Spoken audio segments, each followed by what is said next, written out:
얼마 전이었죠? 우리 한 6.25, 저희는 잘 모르는 이름일 수 있었는데 6.25 때에 굉장히 혁혁한 공을 익혔던 한 장군 출신의 어르신께서 돌아가시면서 이제 이분을 현충원에 그 안장을 하느냐 안 하느냐 뭐 이런 문제로 굉장히 논쟁이 있었습니다. 이유는 사실 전쟁에 대한 공은 크지만 또 어떤 면에서는 친일 행적이 있었다. 뭐 이런 논란들이었는데 언제든 이런 양면성이 있는 부분들 앞에서 사람들은 고민하게 되는 것 같아요. 근데 이게 다른 문제가 아니고 이제 사후의 문제인데 우리가 이제 사후에 저는 아직 그런 고민이 없습니다만 여러분들도 아마 부모님이나 아니면 할머니, 할아버지들 이렇게 미리 살아계실 때 무덤 알아놓고 이런 거 하시잖아요. 네. 우리 은경 연사님 하셨었죠. 네. 그래서 요즘은 뭐 낙골당도 알아봐 놓고 또 이렇게 준비들을 하는데 이 무덤이라는 게 만약에 살아있는 사람들하고의 관계성이 없다면 과연 인간은 이런 무덤이라는 것에 대한 이런 문명이 발전해 왔을까라는 생각이 들긴 해요. 현대에 와서는 사실 과거에 비해서는 오히려 무덤에 대한 이 사람들의 인식이나 이런 부분들이 조금은 현실에 대한 필요에 의한 최소화 뭐 이렇게 된 것 같아요. 근데 아시겠지만 우리나라에도 왕릉, 뭐 이집트의 피라미드 이런 거 보면 사실 인류의 역사를 통해서 이 무덤은 어떻게 보면 인간의 힘, 권력, 부, 그리고 종교심 이런 거의 상징인 언어라고 해도 과언이 아닐 것 같습니다. 그래서 그 무덤을 보면 이 사람이 위대한 사람이었구나. 위대하다 그러면 좀 그러네요. 권력이 있었구나, 없었구나, 부자였구나, 가난했구나. 뭐 이런 걸 다 알게 되는 거죠. 그래서 사실은 우리는 무덤이라는 것에 이 살아있는 사람들이 그만큼 이제 신경을 쓰게 되는 것 같아요. 성경도 마찬가지예요. 이 신구약을 통틀어서 무덤에 대한 얘기가 굉장히 많이 나옵니다. 뭐 결정적으로는 예수님의 무덤 사건. 그래서 무덤이 비어 있다라는 사실을 통해서 이제 우리는 부활의 상징이다 그렇게 이야기하지만 또 그 당시 로마의 입장에서는 예수를 처형했던 사람들의 입장에서는 예수를 누군가 빼냈다 뭐 이런 얘기도 있고 나중에 이제 부활해서 나타났다는 소식에 원래는 안 죽었었나 보다 뭐 이런 얘기도 있고요. 그래서 신구약을 통틀어서 성경에서도 이 무덤이라는 그 상징성이 우리에게 삶과 죽음, 유한성과 영원한 세계로의 교차 이런 부분에 있어서 굉장히 많은 상징을 가지고 있어요. 그런데 오늘 여러분과 제가 함께 볼 제가 타이틀을 사라지는 무덤 뭐 무슨 드라마 제목 같지 않습니까? 그런 부분에 조금은 우리가 알고 있는 무덤이라는 상징성을 좀 역행하고 있는 사건에 대해서 한번 살펴보려고 합니다. 누구의 무덤이 사라졌느냐? 네, 결론적으로 얘기한다면 이 모세의 무덤이 사라진 거예요. 사라졌다기보다는 무덤이 원래 있었는지 어쨌는지 모르겠지만 이 성경의 기록으로는 모세가 묻힌 곳을 아무도 알지 못합니다. 네. 근데 이 기록이 쓰여지던 당시 이 신명기는 사실 이후에 그 유대 역사상 뭐 몇 차례 이런 종교 개혁적인 사건들이 나타났지만 어떻게 보면 가장 크게 종교 개혁의 선두주자였다라고 볼 수 있는 그 요시야 왕 때 이 신명기가 성전의 창고에서 발견되면서 개혁의 어떤 그 지침 같은 그런 문서로 이제 떠오르게 되는데요. 근데 그때 그렇다면은 사실은 개혁의 문건이 그때 발견됐으나 아무래도 그게 사람들에게 다시 전파될 때에는 뭔가 좀 손질이 가지 않았을까 이런 추측을 조심스럽게 해보거든요. 근데 그럼에도 불구하고 그 시점에도 사실은 모세의 무덤이 어디인지 묻혀있는 곳이 어디인지 모른다라는 기록이 계속 유지되고 있는 거죠. 그래서 오늘은 모세의 무덤은 과연 왜 사라졌을까? 왜 사람들은 기억하지 못했을까? 우리 교회 좀 다녔다 하는 분들 중에 모세를 모르는 사람은 없잖아요. 네.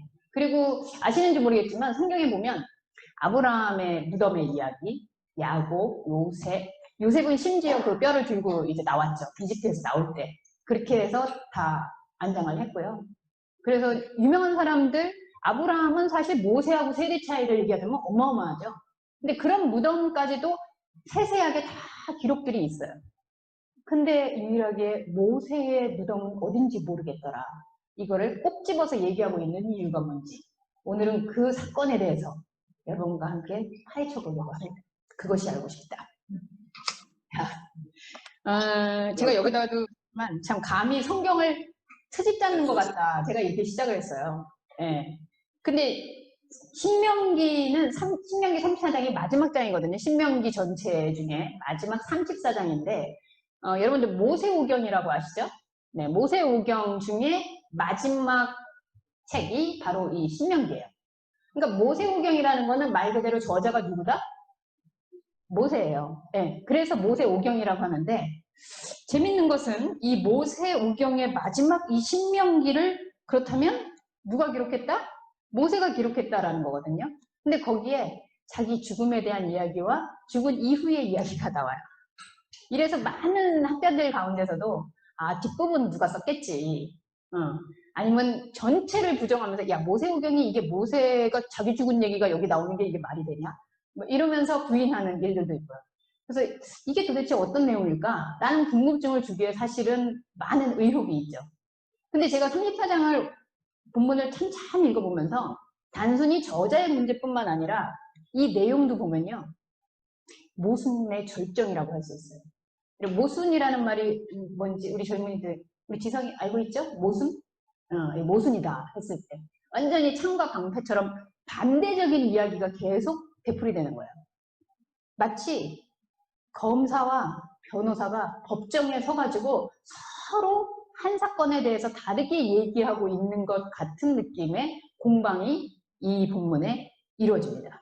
한번 살펴보도록 하죠. 1절에서 6절부터 한번 볼게요. 1절에서 3절까지만 우리 같이 한번 읽어봅니다. 시작. 모세가 모압 평지에서 느보산에 올라가 여리고 맞은편 비스가 산 꼭대기에 이르매 여호와께서 길르앗 온 땅을 단까지 보이시고 또 온 납달리와 에브라임과 므낫세의 땅과 서해까지의 유다 온 땅과 네겝과 종려나무의 성읍 여리고 골짜기 평지를 소알까지 보이시고 네 이게 무슨 말이에요? 하여튼 많은 지명이 나오는데 한마디로 얘기하면 모세가 이제 평지에 있었어요. 땅에 있었는데 산에 오르게 해가지고 그 산에 올라가 보니 이제 그 지역이 눈에 보일 만한 어떻게 보면은 이제 아직 가나안 땅에 안 들어간 이스라엘 백성들에게 산꼭대기에 가서 모세가 딱 보니까 이제 앞으로 우리 땅이 되는 이 모든 땅이 이렇게 쫙 펼쳐져서 다 보이는 거죠. 내 시야에 들어오는 모든 현상적 세계가 눈에 들어온 거예요. 자, 여러분, 근데 제가 여기서 이런 의혹을 했어요. 그 사람이 죽을 때가 되면 산에 있다가도 땅으로 내려야 되지 않을까요? 근데 죽을 때가 됐는데 이 모세는 산으로 올라가는 거예요. 근데 거기서 산만 가는 게 아니고 산 꼭대기까지 올라갑니다. 자, 제가 의혹을 제기하는 것들에 여러분들 나름대로 한번 이렇게 연상을 해보세요. 네, 죽을 때가 된 120세의 노인이 이제 산 꼭대기까지 정상까지 올라간다. 과연 혼자 올라갔을까? 아니면 뭐 들것에 실려갔을까? 누가 부축을 해서 올라갔을까? 하여튼 그렇게 죽을 때가 됐는데 올라가는 거예요. 그래서 거기를 하나님께서 보여줬다라고 해요. 하나님이 쫙 이 세계를 다 보여주세요. 그랬는데 결론이 뭐냐? 4절입니다. 4절 같이 읽죠. 시작. 여호와께서 그에게 이르시되 이는 내가 아브라함과 이삭과 야곱에게 맹세하여 그의 후손에게 주리라 한 땅이라. 내가 내 눈으로 보게 하였거니와 너는 그리로 건너가지 못하게 하리라. 하나님이 참 뭐 기분 나쁘지 않습니까? 네, 가가지고 이제 저 비옥한 저 모든 땅들 내가 약속해준 저 땅으로 다 들어갈 거다. 근데 넌 못 들어가. 네, 이 말씀 하려고 산꼭대기를 데리고 올라간 거예요. 자, 허가람님 당사자라면 마음이 어떠시겠어요? 뭐 예를 들면 그렇죠. 강남 땅 쫙 보여주면서 남산에서 저 아래 지금 저쪽에 막 땅값 오르고 있는 이런 데 다 보여주면서 야, 이 사람들한테 다 나눠줄 거야. 너만 빼고. 네. 심지어 모세가 거기 지도자예요. 네. 어떤 마음일까요? 딴 걸 주시겠지. 아니 지금 죽을 때라니까. 죽을 때 됐는데 딴 걸 주시겠지. 네. 맞아요. 그럴 수 있죠.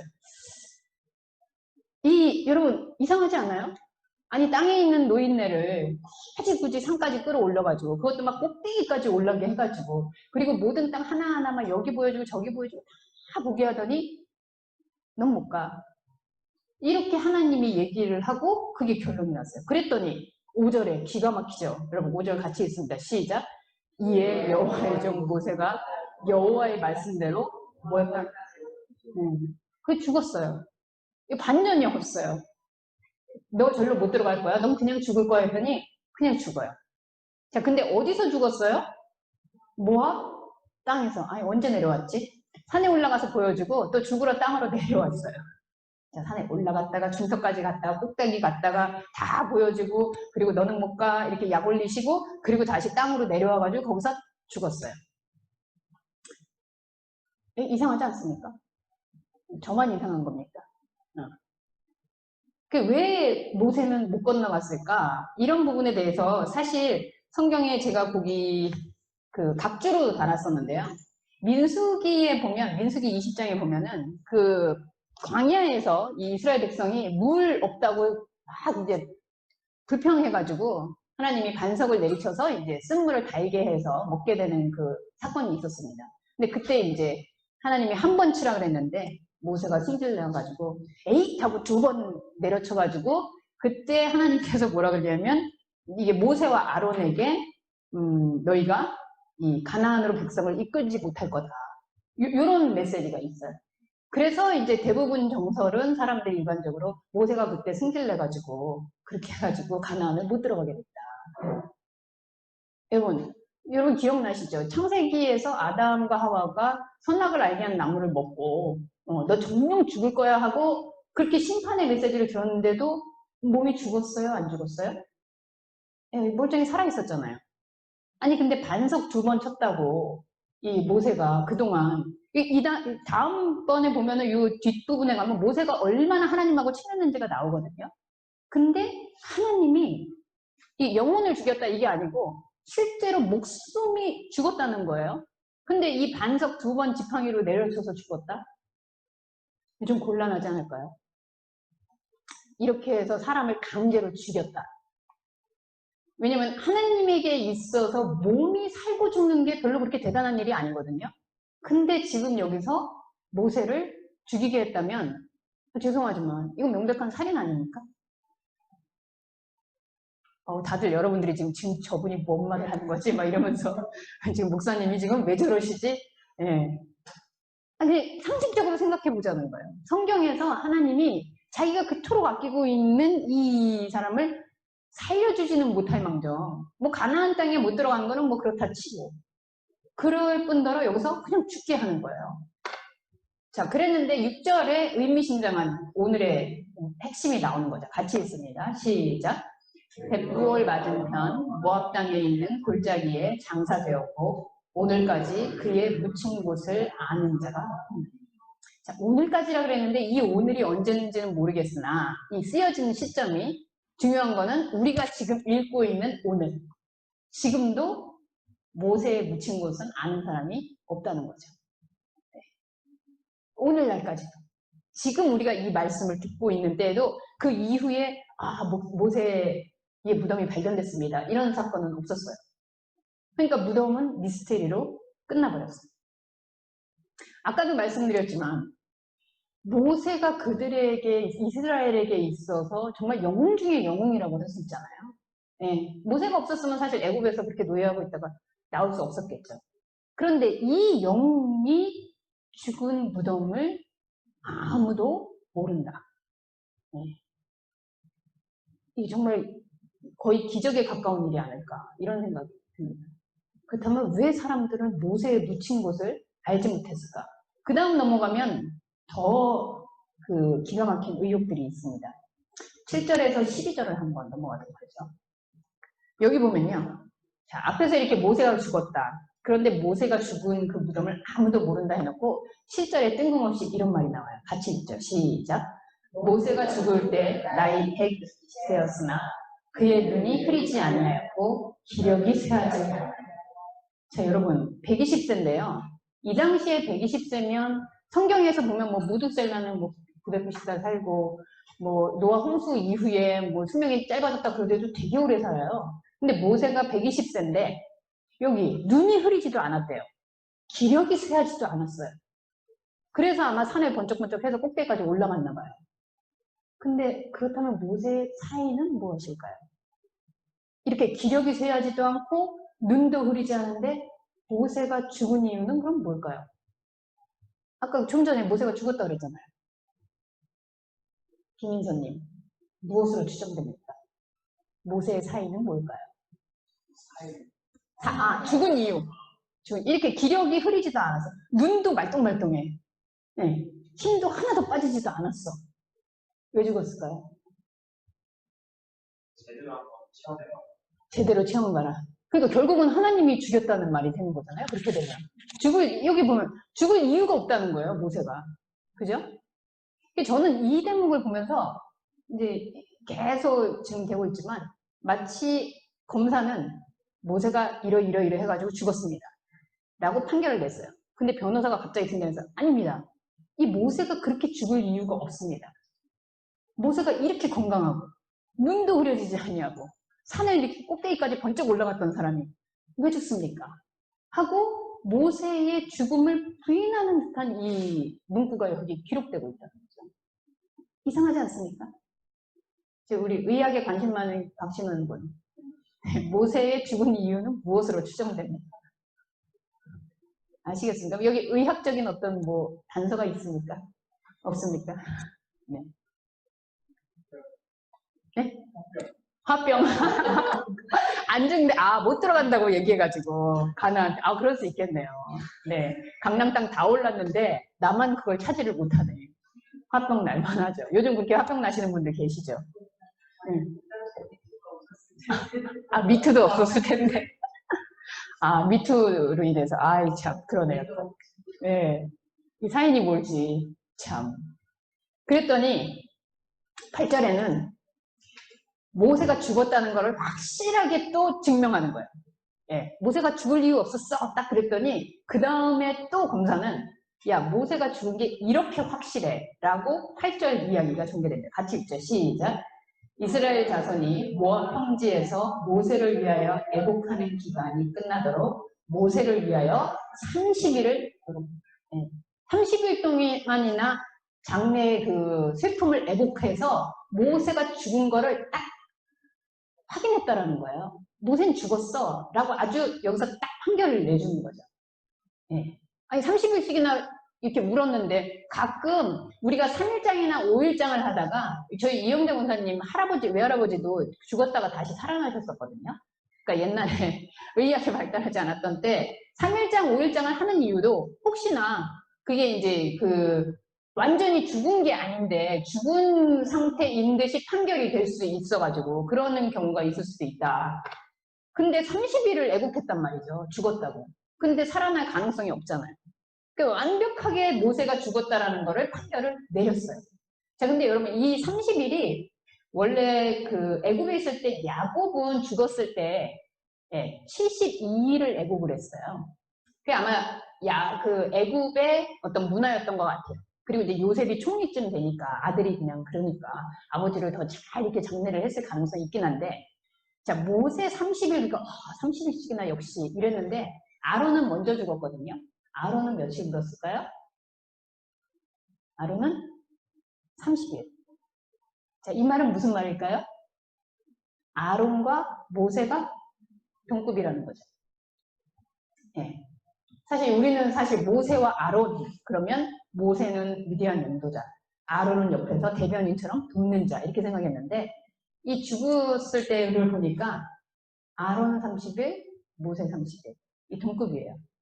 그렇다는 거는 백성들의 생각 속에 아론과 모세가 이미 동급이라는 거죠. 자, 이것도 사실은 그냥 스쳐가기는 뭐지? 라고 생각할 만한 것이죠. 네. 여러분 혹시 모세보다 아론이 더 이스라엘에 공로가 많다 생각하시는 분 한번 손 들어보세요. 없으세요? 모세가 많다는 안 물어보겠습니다. 네. 자, 그랬더니 이렇게 모세가 죽은 게 확실해 라고 아주 죽음에 땅땅 판결을 내렸어요. 그리고서 9절이 이어집니다. 9절 같이 읽죠. 시작. 모세가 눈의 아들 여호수아에게 안사였으므로 그에게 지혜의 영이 충만하니 이스라엘 자손이 여호와께서 모세에게 명령하신 대로 여호수아의 말을 순종하였다. 저는 이 말이 쓰여지려면 사실 모세가 죽었더라 하는 그 이전에 나왔어야 되지 않나라는 생각이 들긴 해요. 근데 모세가 죽었다라고 땅땅 판결을 해놓고 이후에 이 말이 나와요. 그러면 모세가 죽었으면 이 이스라엘 백성의 지도자는 누가 되지? 했더니 여호수아를 이미 뭐 예비했던 걸로 생각할 수 있을 것 같아요. 그래서 모세가 딱 안수를 했더니 여호수아에게 지혜의 영이 막 충만해져가지고 순식간에 이 백성들이 이제 여호수아의 말씀을 순종을 합니다. 근데 여러분 여기에서 요거 한번 보셔야 돼요. 9절에서 이거를 보면 모세가 안수하니까 이제 이스라엘 백성이 모세로부터 계승된 이 리더십을 받은 여호수아를 마치 모세처럼 그렇게 따랐구나 할 것 같은데 이 내용을 잘 보면요. 그 지혜의 영이 충만하니 이스라엘 자손이 여호와께서 모세에게 명령하신 대로 여호수아의 말을 순종하였더라. 자, 이 말은 뭐냐면요. 하나님이 이스라엘 백성, 이제 모세가 지나가고 여호수아가 등극했으니까 너네들이 말 들어. 이 말이 아니고요. 이거 잘 문장을 보시면 모세한테 하나님께서 미리 말해준 거야. 모세야, 이제 사람들이 네 말 안 들을 거야. 사람들이 이제 여호수아의 말을 듣게 될 거야. 마치 예전이 아니죠. 이 이후에 나오는 그 사울이 왕으로 될 때 사무엘이 그래서 왕 세우지 말자 그러거든요. 우리의 왕은 하나님이시다 그랬더니 이제 굳이 세워가지고 사울이 등극했을 때 사람들이 막 사울을 추앙하니까 사무엘이 서운해해요. 자기가 선지자였었는데. 그랬더니 하나님이 그러거든요. 서운해하지 말아라. 얘네들이 사울을 따르는 거는 네가 싫어서가 아니고 나를 버린 거다. 그렇게 얘기를 하시거든요. 그러니까 여기서도 모세한테 미리 알려주는 거야. 모세야, 이제 사람들이 곧 너가 아니고 여호수아의 말씀을 순종할 거야. 라고 얘기를 미리 해주는 거죠. 자, 그랬더니 이렇게 얘기했어요. 우리가 여기까지 보면 또 이렇게 정권 이양을 잘했구나. 안수를 해가지고 그래서 지혜가 충만해지고 여호수아가 딱 이어받아서 그 다음 리더십을 가졌구나 라고 생각하려는 순간 갑자기 또 변호사가 등장합니다. 10절 같이 읽어보죠. 시작. 그 후에는 이스라엘 모세와 같은 선지자가 일어나지 못하였나니 모세는 여호와께서 대면하여 아시던 자요. 여러분 이게 무슨 말이죠? 아니 지금 여호수아가 딱 등극했단 말이에요. 그래서 여호수아가 지금 계승했잖아요. 안수받고. 그러면 안수받았으면 이게 해서 동급이 돼야죠. 근데 이 변호사는 뭐라 그러냐면 야, 이후라는 거는 여호수아를 포함해서 이스라엘 역사상 모세 같은 선지자가 없다. 그러면 지금 이거 뭐 하는 겁니까? 여호수아 디스하는 거죠. 지금 여호수아가 등극했다 해놓고 모세 같은 선지자는 이후에 한 명도 없었어. 이렇게 얘기합니다. 지금 여호수아를 디스하고 있는 거죠. 그런데 거기에다가 뭐라 그러냐? 모세는 여호와께서 대면하여 아시던 자요. 여러분 이 순서를 잘 보셔야 돼요. 모세가 여호와를 대면해서 아는 자가 아니고요. 여호와가 모세를 대면해서 알던 분. 한마디로 여호와가 모세한테 찾아와가지고 모세 보면서 다 알았다는 거예요. 내가 하나님 다 봐주세요 이게 아니고 하나님이 모세를 대면해서 알고 있던 친하게 지냈던 그런 인물이었다는 거예요. 자, 그랬더니 변호사의 변론이 끝나자마자 다시 검사 측이 얘기합니다. 11절, 12절 같이 있습니다. 시작. 여호와께서 그를 애굽에 명령해 보내사 바로와 그의 모든 신하와 그의 온 땅의 모든 이적과 기사와 모든 큰 권능과 위엄을 행하게 하심에 온 이스라엘의 목전에서 그것을 행한 자이다. 자, 여러분 이거 읽으면 역시 모세는 대단한 영웅이었어 같은 얘기 같죠. 자, 그런데 10절에서 모세가 안수했어. 그런데 여호수아 딱 등극했는데 야 모세만한 사람이 없더라. 이렇게 확 디스를 한 것처럼 지금 이 말은 모세에 대한 완벽한 디스거든요.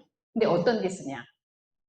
모세는 큰 권능을 행하고 뭐 온 땅에 이적과 기적을 다 행했는데 주어가 누구예요, 여러분? 여호와예요. 네. 여호와가 모세를 시켜서 이 어마어마한 기적들을 우리에게 다 보게 했어. 우린 다 봤어. 여호와의 심부름을 하고 있는 모세를 우리는 다 알아. 그럼 이 힘은 누구 거예요? 여호와 거예요. 굉장히 믿음 좋은 거 같죠? 네. 그럼 이 말은 뭐가 들어있을까요? 이걸 정치적으로 얘기하면. 여호와만 있으면 모세가 없어도 이 기적들은 얼마든지 일어날 수 있다는 거예요. 여호수아가 등극했어요? 사람들이 위에서 야 모세만한 선지자가 없어 라고 변호사가 딱 얘기하니까 이 검사 측에서 야 무슨 소리야. 여호와께서 행하시면 여호수아가 됐든 누가 됐든 네가 됐든 이런 기적과 큰 권능은 다 나타나. 모세 아무것도 아니야. 심부름뿐이야.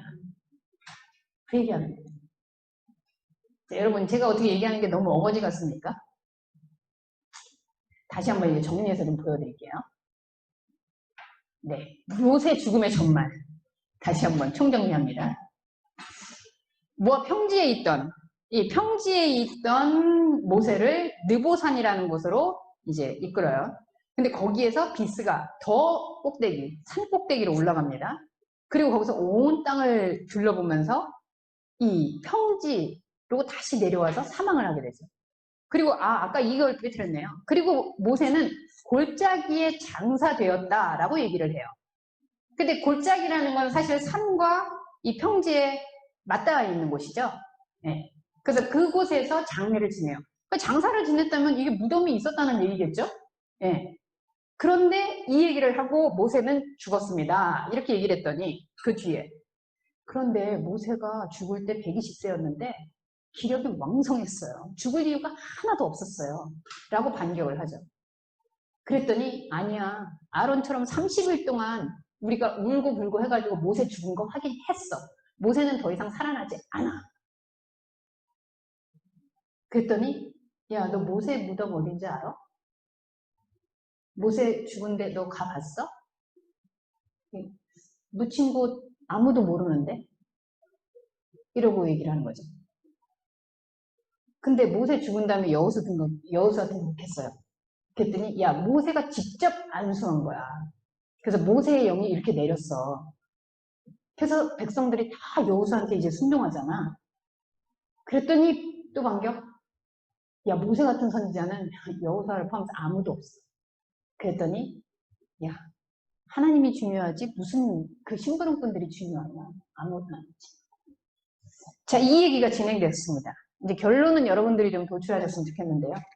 집에서 들으시는 분들은 좀 황당할 수 있겠지만 이 사건의 전말에 대해서 5분의 시간을 드리겠습니다.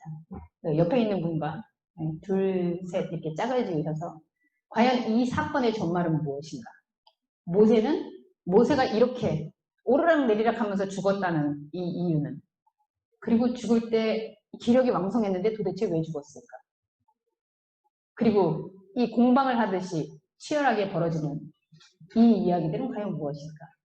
여러분들이 스스로 정리하는 시간, 5분도 안 걸리겠네요. 3분이면 되겠죠, 여러분. 네, 이미 다 캐치를 하신 것 같은데 좀 요약을 해서 옆에 있는 분들과 그래서 모세 죽음의 전말에 대해서 여러분들이 사건을 종료해 주시는 걸로. 모세는 왜 죽었지? 집에 계신 분들도 정리 한번 해보시죠. 보시고 있는 분들 지금 말씀드렸는데요. 어떻게 해서 그랬는지 잠시 후에 법정을 다시 개정하도록 하겠습니다. 잠시 동안 여러분들 한결해 주시기 바랍니다. 자, 생각보다 여러분 이게 논쟁이 많으신 것 같아요. 이 배심원 여러분들의 입장이 뭐 제일 유력한 거는 화병이다, 섭섭하다, 뭐 이런 얘기 있는 것 같은데 그래서 죽은 것 같다. 자, 우리 유진 팀 어떻게 결론 났습니까, 여기는? 각자 다른데 어떤 의견입니까? 고혈압 때문에. 다혈질. 다혈질이라서 결국 고혈압으로 급사하게 됐다. 그리고 또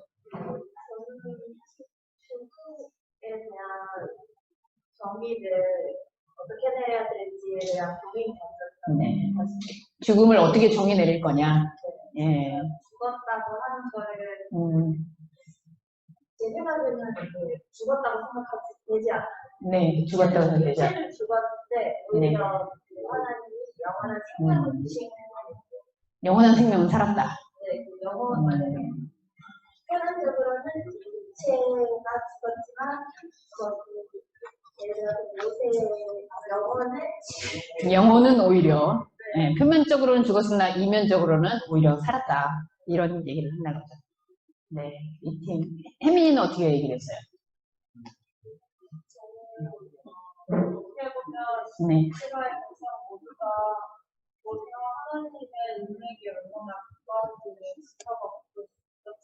아, 네, 얼마나 친했는지를 지켜봤다는 거죠. 네.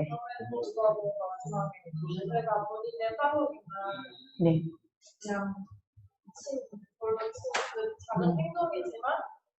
그걸로 인해서 작은 실수 때문에 결국은 그게 원인이 됐다. 자, 여러분 이제까지 하나님 앞에서 실수한 거 생각해 보세요. 어떻게 할까요?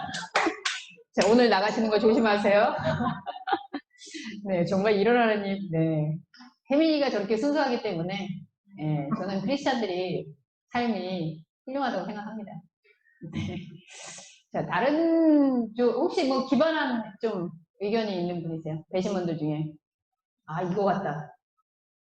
네, 박신원 군. 의학적으로 혹시? 모세가 죽임을 당했다. 네. 사실은 제가 어저께 얘기 안 나눴었는데, 네, 그러네요.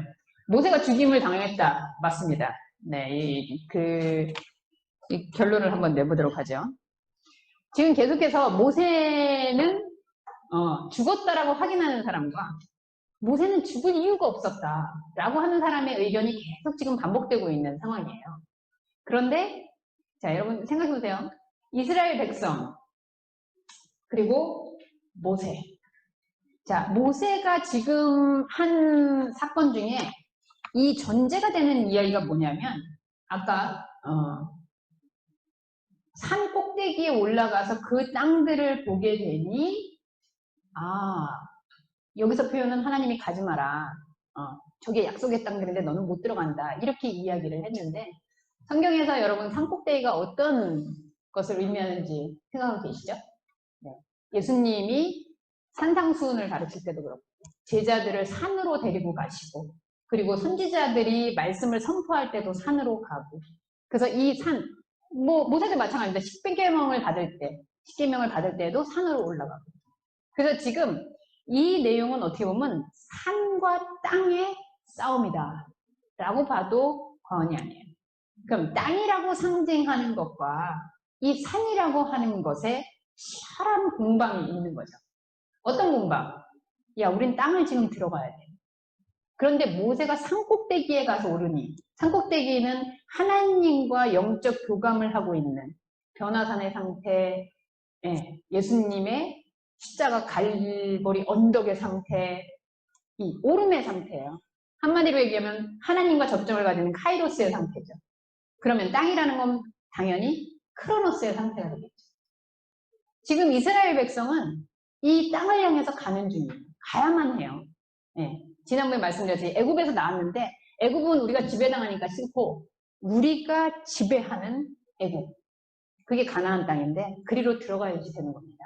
근데 이 모세가 120세에 눈도 새하지 않고 기력이 오히려 왕성해져서 깨달은 게 뭐냐. 영적으로 더 유진이가 얘기했듯이 이면적으로 더 왕성해지고 기력이 강해지면서 깨달은 게 뭐냐. 이 땅으로 차지해서 하나님과 사는 게 아닌 거구나. 네. 지금 여기 쫙 땅 해가지고 집값 다 올랐는데 저기로 가는 거 아닌 거구나. 자기만 안 가면 모르겠는데요.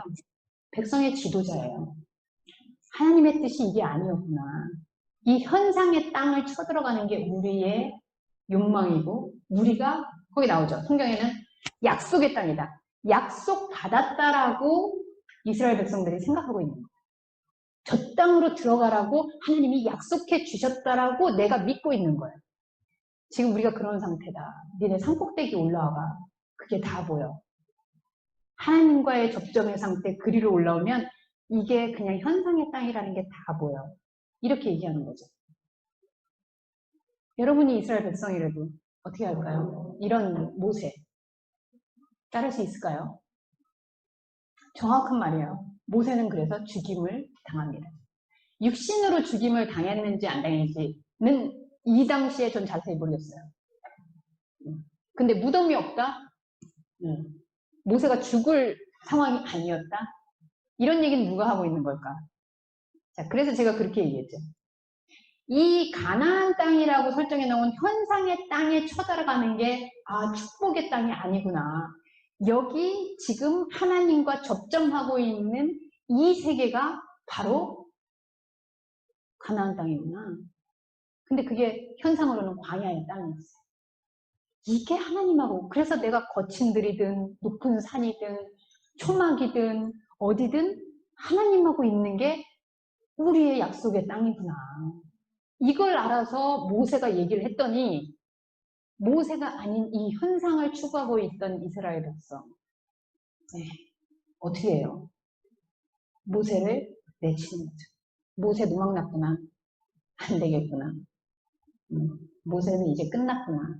그래서 선언을 하는 거예요. 그래서 애곡을 하는 거예요. 아이고 모세 죽었네. 죄송하지만 모세는 죽지도 않았는데 아이고 죽었네. 우리를 이끌고 저 가나안 땅에 들어가기로 약속했던 이 모세는 죽었네. 그래서 우리를 저 땅으로 데려갈 지도자를 세우는 거죠. 그게 여호수아예요. 그리고 그럼 무덤은 어디 갔을까요? 모세는 하나님의 입장에서 아담과 하와에게 정령 죽으리라 했는데 하나님은 우리의 몸이 죽은 걸 죽었다라고 얘기하지 않습니다. 우리의 영이 죽어있는 상태를 죽었다라고 얘기하습니다. 모세의 무덤이 없다는 것은 영으로 죽지 않았다라는 거죠. 무덤을 찾을 수가 없겠죠. 예수님도 죽임을 당하시고 다 죽었다라고 3일 동안 죽었어 꽝꽝꽝 판단했는데 다시 살아나셨잖아요. 땅에 있던 사람들에겐 다시 살아난 사건이지만 예수님은 죽지 않으신 거죠. 계속해서 그 생명이 유지되는 걸 발견한 시점이 우리로서는 부활의 시간입니다. 굉장히 재밌는 거는요. 그래서 결국은 이 땅과 하늘이 씨름을 하다가 모세가 어디에서 장례되겠다고요? 계곡에서. 땅과 하늘의 접점인 이 양다리를 걸친 것 같은 카이로스와 크로노스의 중간의 접점에서 모세는 죽게 돼요. 예수님하고 동일합니다. 현상에 오신 예수께서 우리의 현상적 욕망을 십자가에다가 달고 죽으셨다. 그리고 새로운 생명, 거듭남의 생명으로 부활을 보여주신 것처럼. 그래서 모세의 무덤은 지금도 찾을 수가 없어요. 이유는 점점점 뭐 죽지 않았다 막 이런 것도 제가 위험해질 수 있기 때문에. 그리고 제가 마지막에 주보에 쓰면서 모노다이얼로그, 옛날에 강성수 선생님이 여기 한정 전시할 때 제가 전시 이름을 모노다이얼로그라고 했습니다. 뭐 영어 잘 아시는 분들 계시지만 다이얼로그라는 건 대화예요. 그런데 혼자. 이 독백하고 다른 건, 독백은 주저리 제가 얘기하는 건데요. 다이얼로그는 대화를 하는 거죠. 근데 모노, 혼자서. 자, 이걸 아까 우리 이영대 권사님이 살짝 언급해 주셨는데요. 이 모세의 세계, 이스라엘과 모세의 이 세계를 쫙 축소를 하면 나와 나들이라는 나의 세계로 들어오게 되죠. 모세는 지금 우리의 영적 자아의 생명을 상징하고 있어요. 근데 이 영적 자아는 카이로스의 세계로, 하나님과의 접점의 세계로, 하나님이 대면해서 알고 있는 그 영적 세계에서 하나님과 교감을 합니다. 그런데 우리의 현상에 있는, 이 땅들에 있는, 땅과 가까운 현상의 자아들은 끊임없이 현상의 땅에 해결해야 될 것들로 모세를 끌어들여요. 그래서 모세가 산에 갔다가 내려왔다가 여기 가운데로 갔다가 또 올라갔다가 내려왔다. 모세는 계속 올라가려고 하고 백성들은 계속 땅으로 끌어내리려고. 장례를 골짜기에서 지냈는데 성경을 보면 우는 건 또 땅에 와서 울어요. 땅의 백성들은 땅을 떠날 수가 없는 거예요. 끊임없이 현상과 땅을 맴돌면서 모세가 여기에서 뭔가 일을 일으켜주기를 바라는 거죠. 그게 마지막에 모세의 행적이라고 나왔던, 그들이 칭송했던 이 땅에서 기적과 이사를 얼마나 보여줬냐. 생각나시죠, 여러분? 예수님이 이 땅에 오셔서 5,000명 먹이시죠, 물 위 걸어 다니시죠, 병자 살리시죠, 죽은 자 다 일으켜 세우시죠. 이런 기적 보고 어떻게 했어요? 죽였어요. 그 땅의 기적들을 보면서 백성들이 따라간 게 아니라고요. 모세는 예수의 상징입니다. 그리스도 예수는 우리와 대면하고 있는 하나님과 나의 결합체예요. 그래서 제가 마지막에다 얘기했습니다. 마지막 반전이 남아있습니다. 이 숨가쁘게 써내려간 모세의 죽음을 둘러싼 이야기. 과연 누가 기록했을까요? 신명기는 모세오경 중 한 권으로 모세가 저자라는 정설인데 정녕 죽은 모세가 자기의 죽음과 평까지 기록했을까요? 아니면 모세의 무덤이 어딘지 모른다는 것은 모세가 죽지 않았다는 단서일까요? 저는 이 신명기 34장을 다시 한번 읽기 전까지는 이거는 마지막 장은 여호수아가 썼나 보다 이렇게 생각했어요. 근데 마지막 장은 모세가 썼구나. 네.